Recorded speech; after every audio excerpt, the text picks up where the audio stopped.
Chinese food wait automatic తగ్గిపోతుంది. నేను తిరిగిన తర్వాత 2 kgs తగ్గాను. 7 రోజులు ఈరోజు చూస్తే లాస్ట్ వీక్ ఈ వీక్కి 2 kgs తగ్గాను.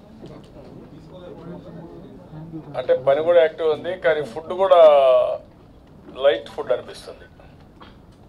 వెరైటీస్ ఉంటాయి కానీ లైట్ ఫుడ్ కొంచెం ఎక్కువ తిన్నా ఆయిల్ కానీ తక్కువ ఉన్నట్టు అనిపిస్తుంది. ఇక్కడ కూడా చైనీస్ ఫుడ్ ఎప్పుడు లైట్గా ఉంటాయి కదా, ఆయిల్ ఉండదు, ఫ్యాట్ ఉండదు, తక్కువ ఉంటుంది, కారం కూడా తక్కువ ఉంటుంది. మిరపకాయలు వేరే ఇస్తారు నువ్వు తింటే. అది వేరే. ఓవరాల్గా అయితే మాత్రం లైట్గా ఉందని, వెరైటీస్ బాగా పెరిగాయి కానీ లైట్గా ఉంది. అమరావతిలో వాళ్ళకు మనకు కొన్ని సిమిలారిటీస్ ఉన్నాయి.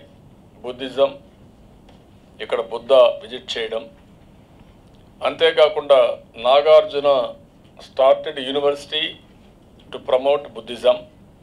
ఇక్కడి నుంచి అబ్రాడ్ ఓవర్సీస్ కంట్రీస్కి బుద్ధిజాన్ని ఇక్కడి నుంచి తీసుకెళ్లారు.